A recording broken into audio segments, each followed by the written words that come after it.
Thank you, Sarah. Yes, of course. I was born in London, even though my parents are both Australian.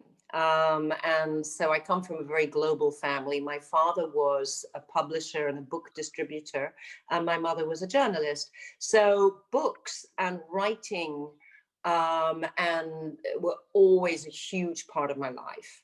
And then, of course, living in London, the arts were very big for my parents, and they had a lot of friends who were in the arts or in the theatre. And so from an early age, I would get taken to the theatre. I loved ballet, of course, so that was my first love. Yes, and then obviously to the movies. But I remember my very first film was Mary Poppins. I learned every song. I could sing supercalifragilisticexpialidocious backward thing. And then, of course, later on, I was fortunate enough to actually work with Julie Andrews, my childhood hero, in The Princess Diaries. So my dream came true. Yeah. You know, I wanted to be an actress so I could be like Julie Andrews. And then eventually I ended up meeting and working with her. And yeah. Acting for me became a way of leaving myself, the shy person who had trouble putting words together and saying them out loud. And I found that when I acted, when I learned words and I was on stage, it disappeared. This is quite common for actors, actually.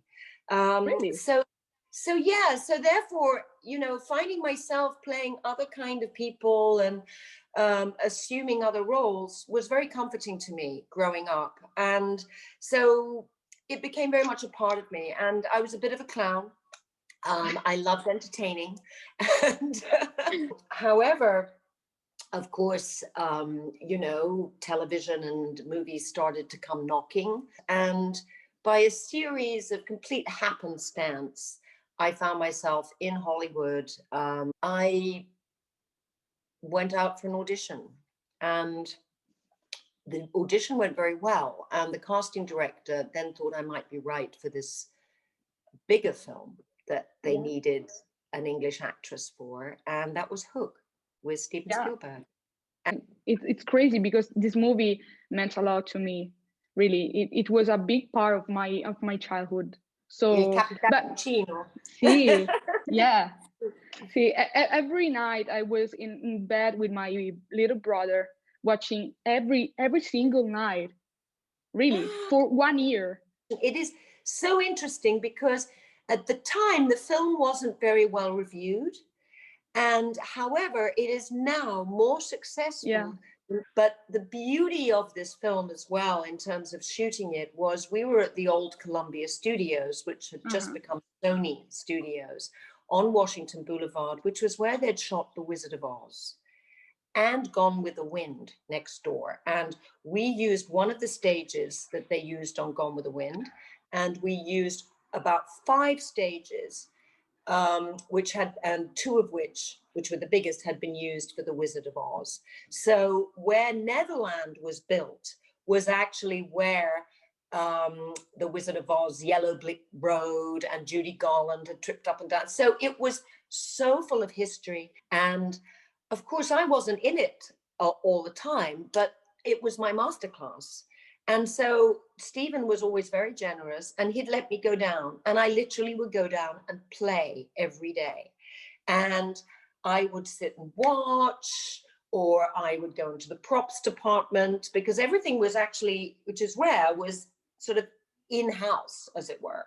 So all the workshops were all around. So I'd go to the props and I'd help them with some props. And then sometimes there was a situation, a big green screen, for example, where they're doing all the flying. And sometimes Julia Roberts wasn't available, so they'd ask me if I would play Tinkerbell from behind with the words while Robin was flying. So I really got to do everything.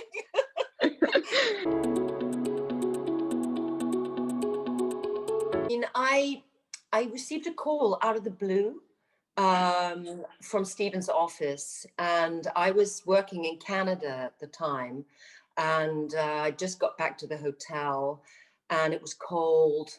I was pretty tired, and you know, in those days you just didn't have a cell phone that you'd pick up and there'd be a text. The line went in the hotel room. I picked it up and said, "Hello, could you hold for a call from Steven Spielberg's office?" that's really weird. And I think this is a game. Okay, who is it? And then suddenly Bonnie Curtis, who's now a big producer, but was his assistant at the time, hey, Caroline, I just stick you on hold for Steven. I'm like, what? And he came on the line, he said, hi, I'm doing this movie. I don't know if you've heard about it. And I said, yes, I have. And he said, well, I don't know. I'm just thinking, how's your German accent? And I said, my German accent? He said, well, because there's this part, it's Emily Schindler. And he said, it's not very big. I'm sorry, because there aren't many big roles for women in this movie. I'm sorry. But it's a great role. And you'll be working with Liam Neeson. I'm like, yeah. And he said, so if I call you back, could you, I don't know, do a German accent for me? And I said, I guess I could do that. And he said, so how about tomorrow? It's a very strange film called The Secret Laughter of Women. Yeah. And it came to me and I read it and I thought, this is actually a really interesting script.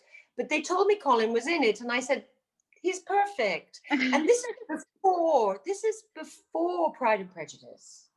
I'd seen him in Valmont. I'd seen him he was a well-known British actor, but this was before he, hit it big with Pride and Prejudice. He'd been, one of those actors who everyone just always enjoyed working with and loved, because he's one of the nicest people in the world. I mean it. Colin is truly one of the people in the world. Everyone says this. He is. And I remember Olivia came on the set. He said, this is my girlfriend, Olivia. And I went, oh, ciao. And she was like I think she'd been a student or something, and they'd met in South America on a movie that he'd done. So this was the very beginning of their story, actually. Very, very beginning of their story. But so and they were speaking in English most of the time. Every time I do something serious, I then want to do comedy. And then every time I do comedy, I then want to do a psychological thriller. Yeah. And then when I do a psychological thriller, I think I really want to do a drama. Something like that. So in fact, I'm greedy. I think it really depends. It generally just is project to project. But of course, like anybody, I love roles where the woman is in charge. And I like a psychological thriller, and that's why I wrote one recently. I wrote The Bay of Silence, which I also produced, and it's a psychological thriller. I love character. So yes, to me, I'll always look for the character first. And if there's an interesting character there that I think I can do something with, then obviously I will, I'll say yes. I loved it.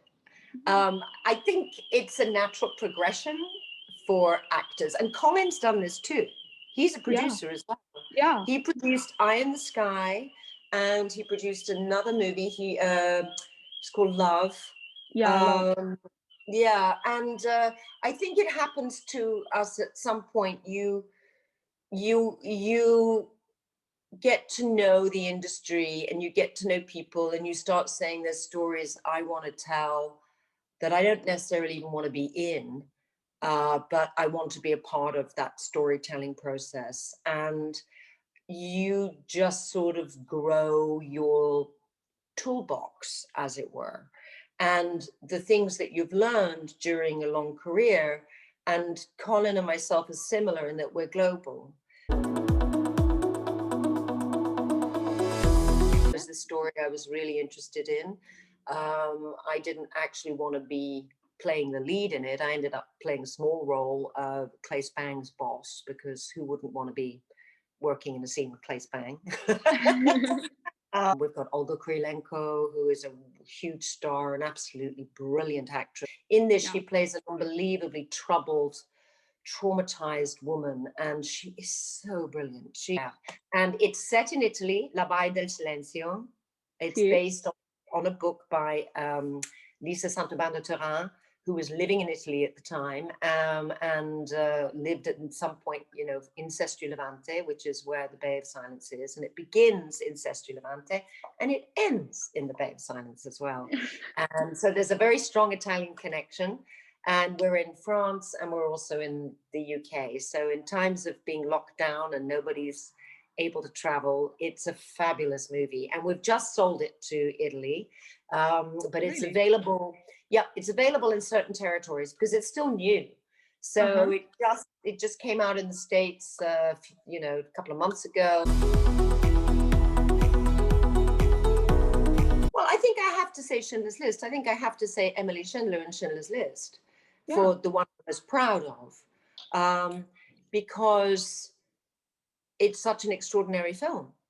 And actually, I did see it again at the 25-year anniversary or 20-year anniversary 2 years ago in New York on the big screen with Stephen and Liam and Mbeth and Saban. And we all watched it again for the first time on an enormous screen. No one watches things on the big screen anymore. And it blew me away because the last time I'd seen it on the big screen was in Washington when I actually had President Clinton behind me at the, and Hillary, at the opening in Washington at the grand, you know, premiere. And this was the first time. And I've seen it on television. I've seen it, you know, a few times, but it was like seeing it for the first time and it totally blew me away. Every detail of this film. And yes, also to see a performance that you did many, many years ago and to look at it and go, within the restrictions of the film, in the restrictions of the character, I think the choices I made in conjunction, obviously, with a you know, brilliant director and brilliant stars, were the correct choices for that film and for the character and for me as an artist. So yes, it has to be that. I did another movie with him called Dorian Gray. Yeah, and again, the reason I did that movie, well, apart from the fact it was a great book and wonderful cast, including, you know, Marianne Darbo and Fiona Shaw, was because of Colin. And it was just like, and I was fun films I've ever been on because it was a group of British actors, many of whom had worked together before. So it was a bit like going back to school for all of us. And there were so many scenes, fun school, and there were so many scenes where we're together because we had dance scenes and we had this and that. And so we were, it was hilarious. They could never get us to shut up. And Colin is a brilliant storyteller. And he would, and he loves telling jokes. And he, like many British actors, is happy to break character before, and then he'll just go straight into his character when they say turn over. So he would be in the middle of telling a story, and then they go, come on, everyone. Oh, and they would have to do the dance sequence or whatever. And he'd go, hold on.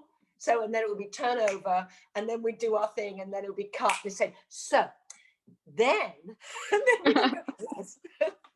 And we just laughed all the way through that movie. And we were all told off all the time for being very, very naughty because we never shut up. And we were all just such good friends. And we'd go out to dinner afterwards because we shot it in London. And it was just an absolute joy. But he really is. He's a great gossiper. He loves to know what's going on. Really? Oh, yes. He tells very funny stories, and he loves practical jokes as well. And he doesn't take himself seriously at all, not one bit.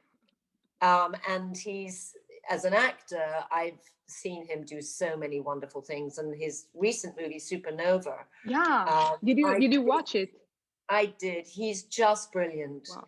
And that relationship between the two of them, and Stanley Tucci also is another one of those actors who is so much fun. And I just, when I was watching it and seeing them bickering like old married people, I just thought, this is what they'll be like this off the set too. Yeah. Telling jokes. Colin told this. Off.